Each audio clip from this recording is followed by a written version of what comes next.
Vocab Loco, word customization with AI. In Vocab Loco, AI allows you to customize how each word is taught, ensuring the content matches your students' needs. Customization works for both individual words and bulk word generation. First, let's look at how individual customization works. You can customize the definition, sentence, synonym, antonym, and distractors. To do this, click directly on the specific item you want to adjust. Next to the Generate with AI button, click the gear icon and enter a custom instruction. For example, tailor results for a third-grade student with English as a second language. Then click Generate with AI.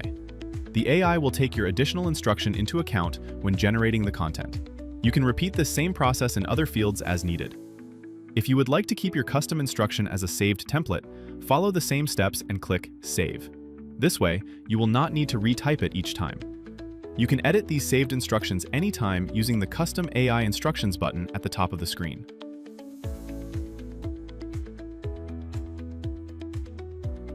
Bulk generation.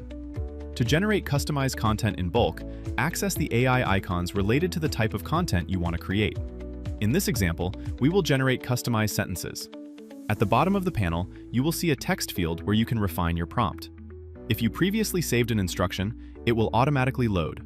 If you want to modify and save it, click the green Save icon button, or simply type a new custom prompt and click Generate Sentence. Done. You have generated customized content in bulk. Whether you are working with one word or many, your instructions help keep vocabulary instruction consistent. Word customization AI gives teachers more control, so AI works the way you teach.